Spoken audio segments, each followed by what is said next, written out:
All right, so here's one of several agroforestry installations, maybe 50 acres in total, enrolled in Conservation Reserve Program through Nrcs. Black locust bowl orchard to, one that broke, to help get something going in the soil and to suppress some weeds and to produce a merchantable crop.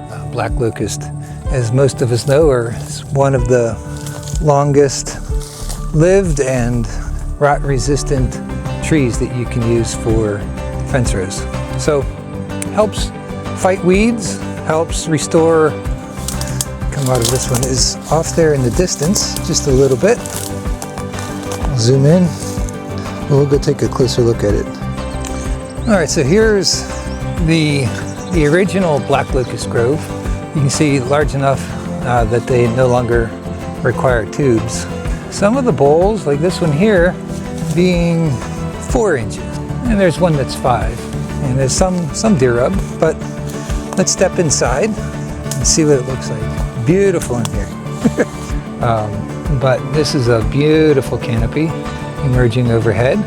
Look at that. I think this was spec'd out as ½ an acre, whereas the one up there, maybe 2 acres, way off there in the distance. Yeah, that one. Same spacing, 6 feet apart. I can tell you that it is infinitely cooler in here. The breeze is coming through just nicely, but this is an extremely comfortable canopy. Maybe some thinning could be beneficial.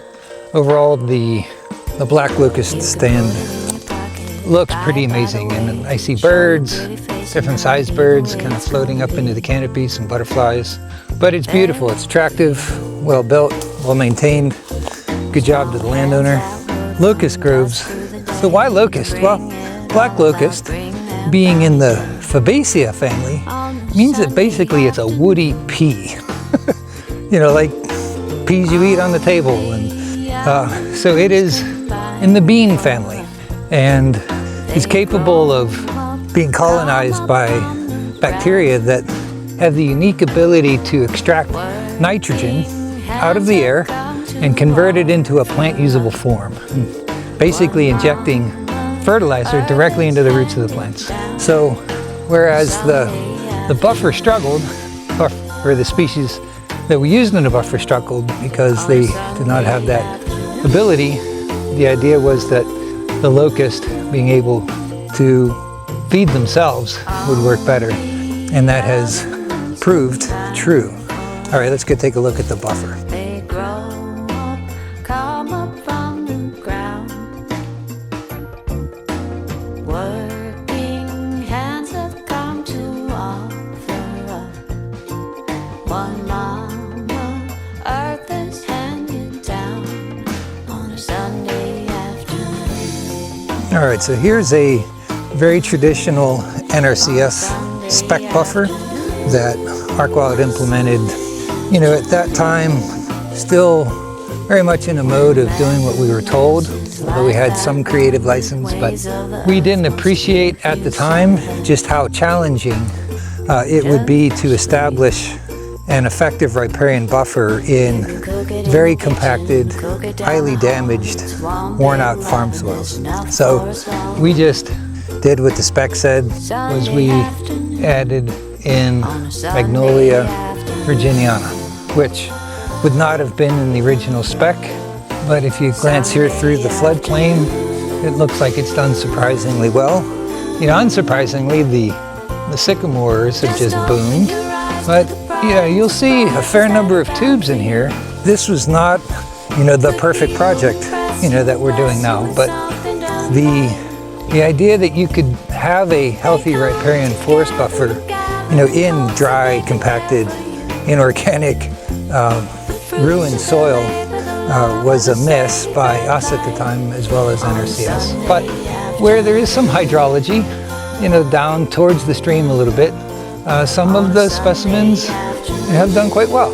I see birch, the sycamore, but I do remember there being viburnums and other shrubs. We'll have to get in to see how well they're doing. Here's a white oak. So that white oak is just a little bit taller than me, but 7 years to get 7 feet, maybe that's not bad. But here you can see Here's a sycamore. Oh, there's a camera. Hi there.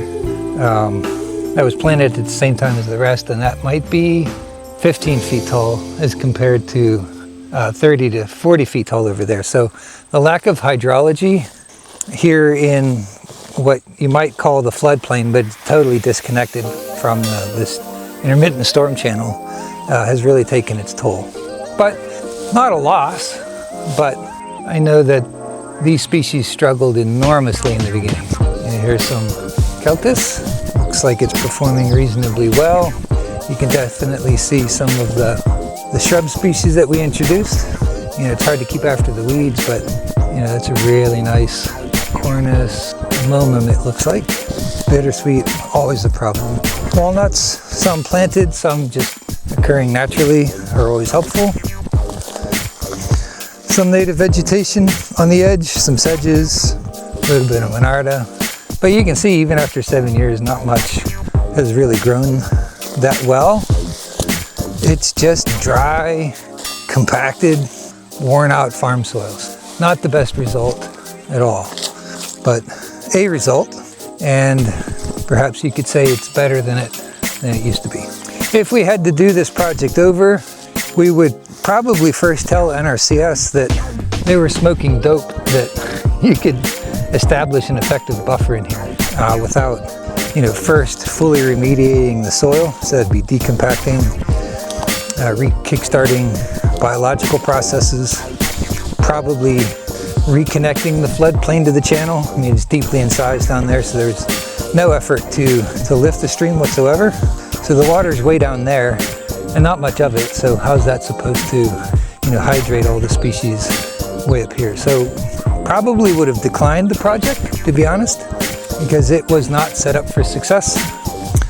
Obviously we do that quite a bit more now than we did back then. Anyway, so that's a quick tour of the buffer. There is a buffer, but half of it is weeds. The other half has some nice plants in it. Not a perfect job. All right, let's go take a look at some of the contour swales.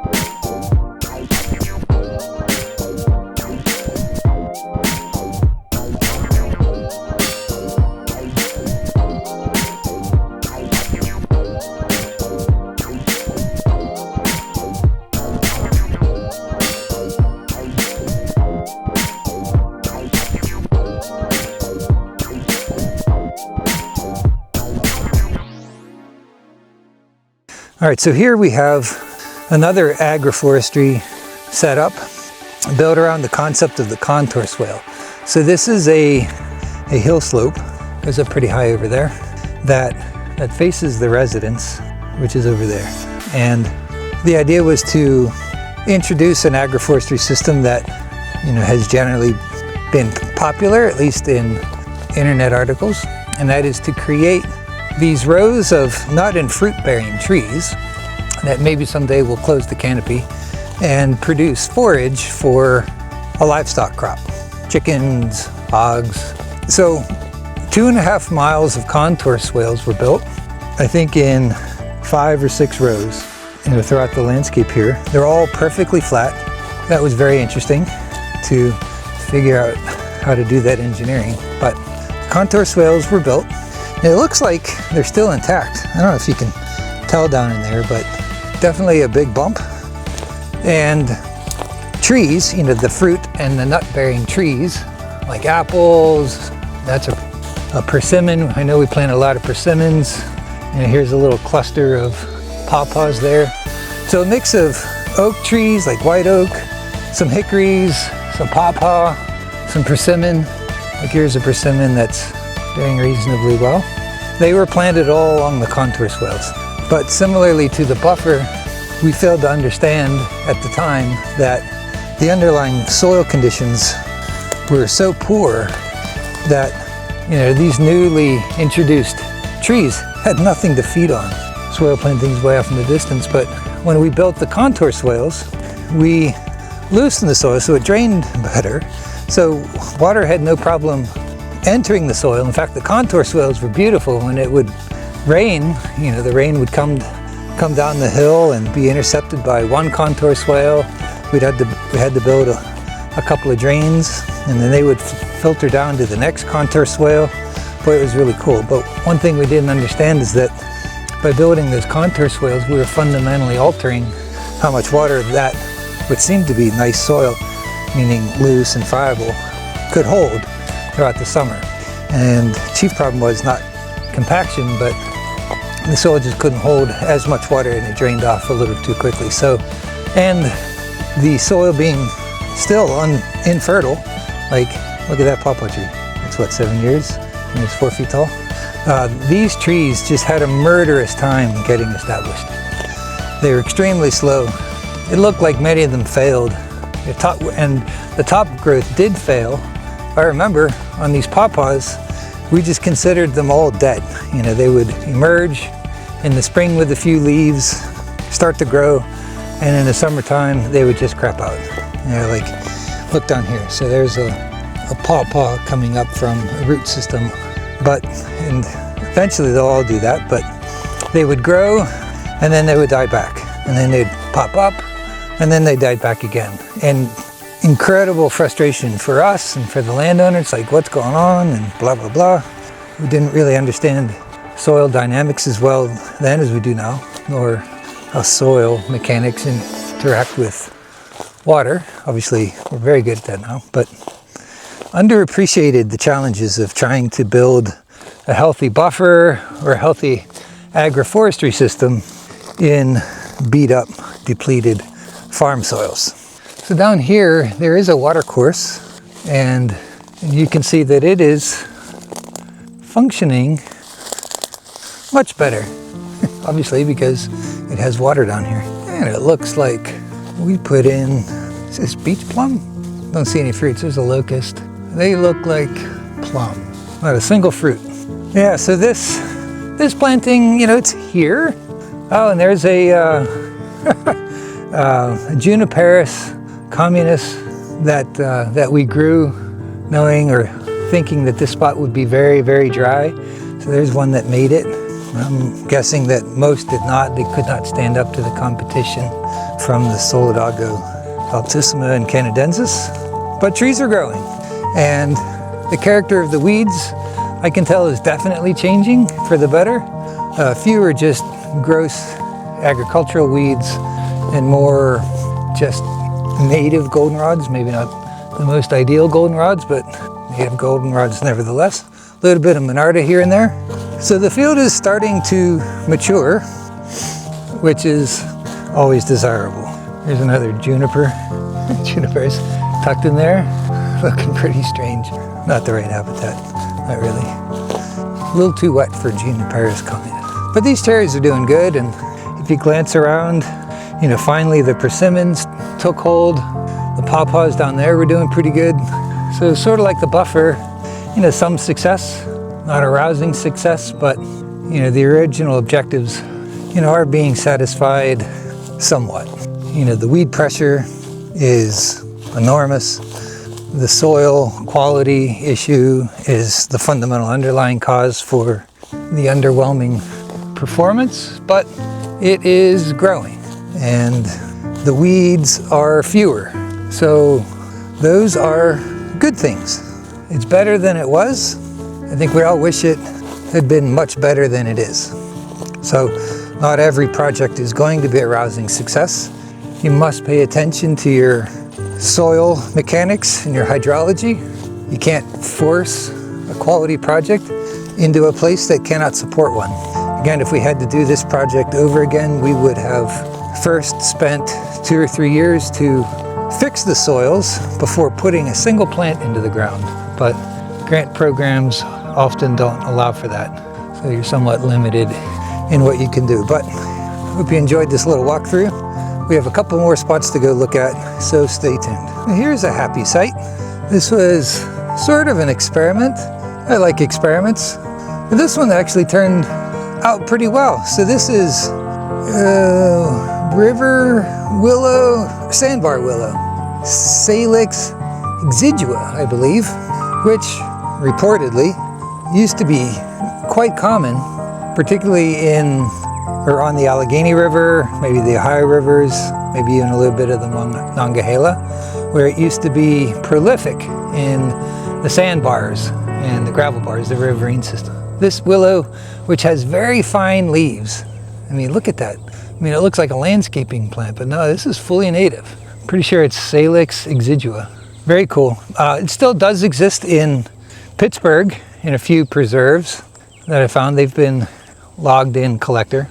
But these are planted, and 2 years after they were planted, they still did nothing. And for years I just assumed that this planting failed.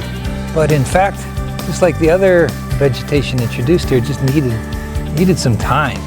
And boy, it's done extremely well. That's in a 15-foot tall stand of really attractive willows.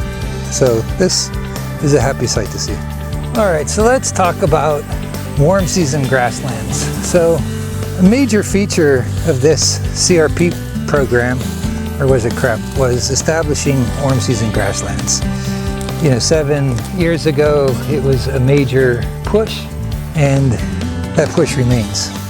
But in our analysis, even then, which was not nearly as sophisticated as it is today, we were highly skeptical that the soils, even in their degraded condition, could support a warm season grassland, in the long term, without treating it like a garden, which means mowing it, spraying it, and actively managing it to keep it as grass. So this was seeded as a diverse warm season grassland, from little blue stem to Indian grass to big blue, probably tridents mixed into, and those species are present. Right? And in the beginning, it looked like a perfect little warm season grassland. There were no weeds, all the grasses looked healthy, but nature does what nature does, and if the site isn't actually properly attuned to the needs of warm season grasses, then you get incursions by the species that are appropriate. And in this case, multiple solidago species, dogbane, weeds, grape, goldenrod, mostly canadensis again, tons of thistle.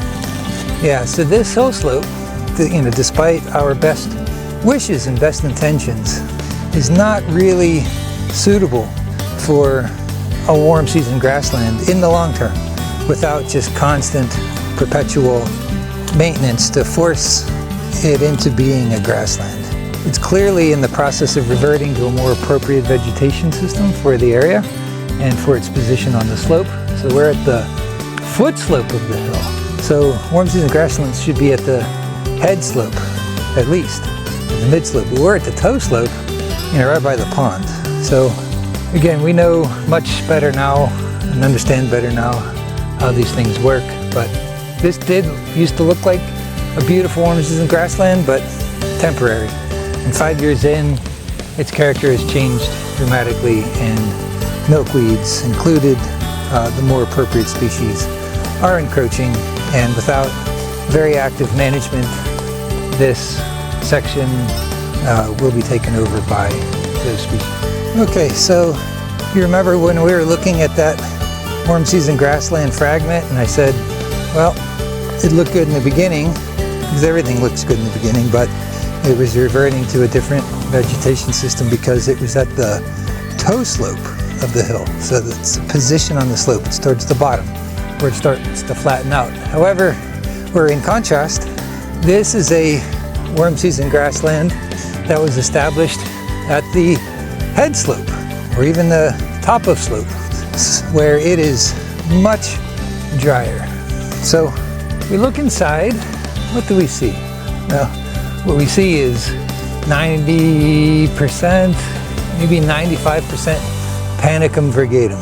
Now, anyone that's been doing these NRCS projects knows that including a Panicum virgatum in your warm season grassland mix basically dooms the project to just being switchgrass. Now, I do see one big blue stem. I know I saw some Indian grass, but there's drone video which you can watch. But I mean, basically looks the same as what you see here. It's just a sea of Panicum virgatum. Now you might say, well, Panicum virgatum, that's a native warm season grass, correct? And the answer would be, yeah, it is native, kind of. It is a warm season grass, for sure. But is it native?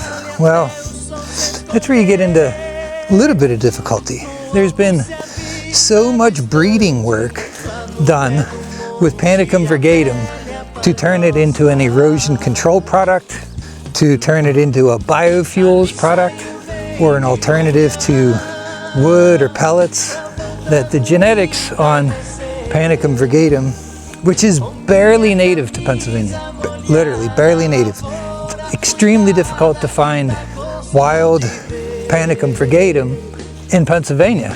There's a few spots, but it's very, very minor. It's one of the least common warm season grasses in the state of Pennsylvania, and New York for that matter. So how do you account for, this 25-acre parcel, if I remember right, 25 acres being nothing but a solid stand of Panicum virgatum? Well, that's because this is not, quote unquote, a native Panicum virgatum. It is quite obviously the result of an extensive breeding program to make it function differently in the landscape than what a local native might. Panicum virgatum in the wild, in any context, has absolutely no capability of doing what we see here.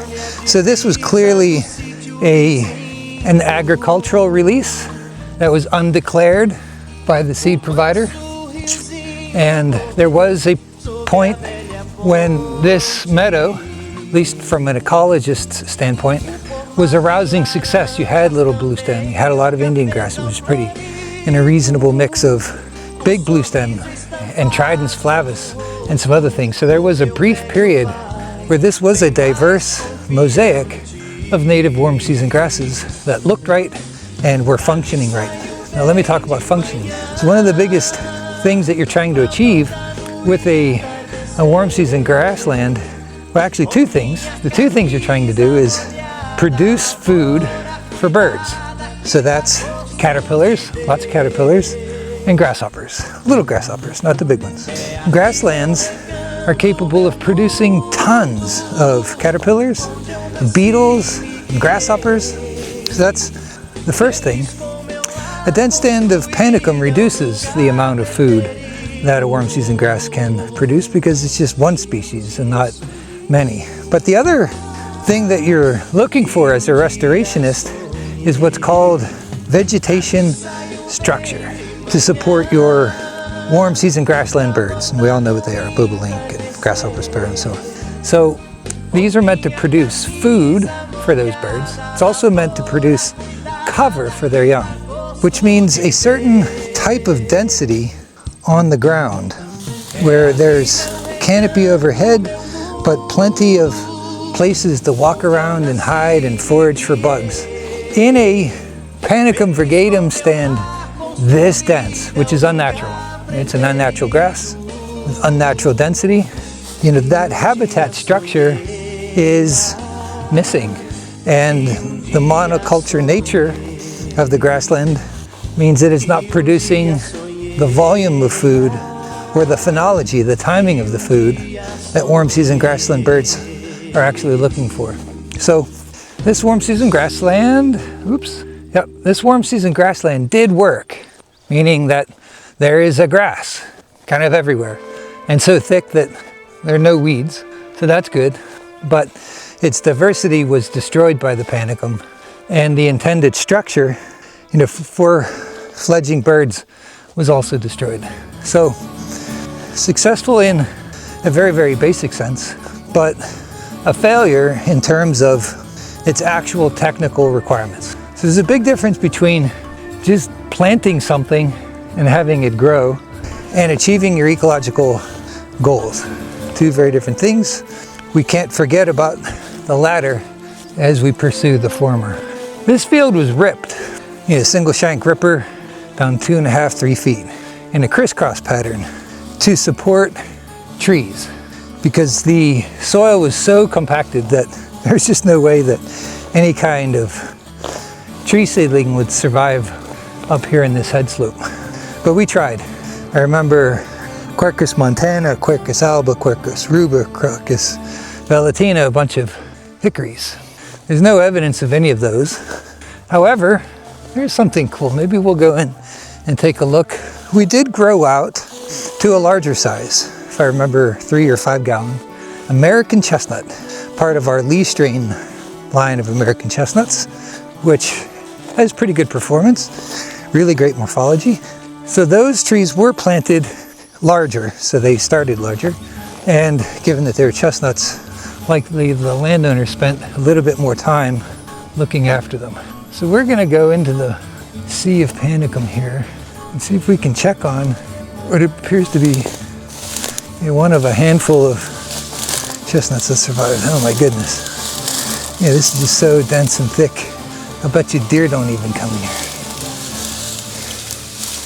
Yeah, horrifying, to be honest. I'm going to be so itchy, but it's worth it.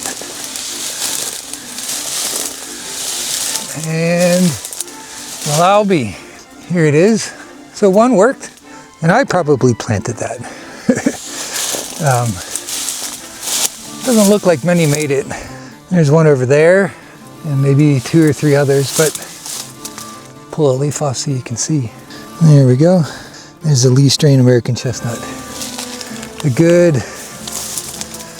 6-inch DBH with reasonably good structure, busting out of its tube. Remember, these tubes are perforated so that if the tree lives, the tree will just split and not girdle or strangle the tree in any way. But anyway, this is I don't know, how would you grade this? It's successful.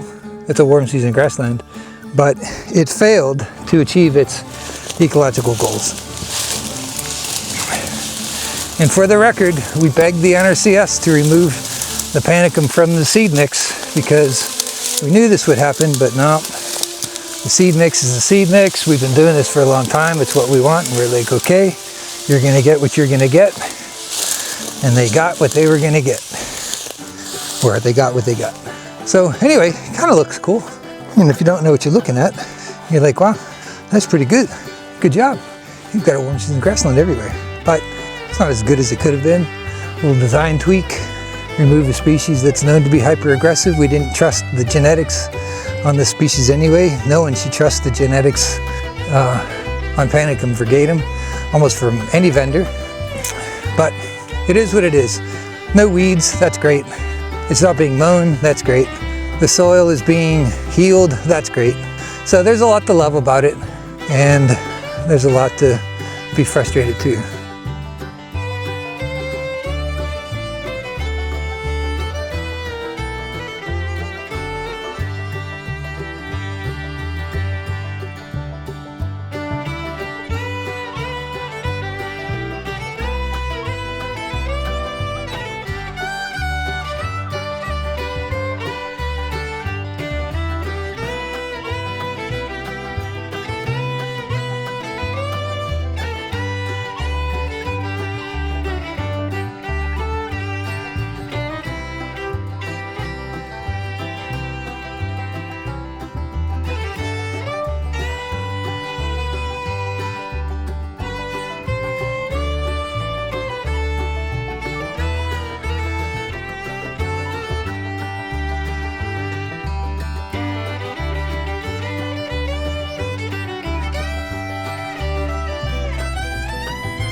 Thank you very much for taking this tour with me. My name is Mark, and I run the R&D group here at Archewild.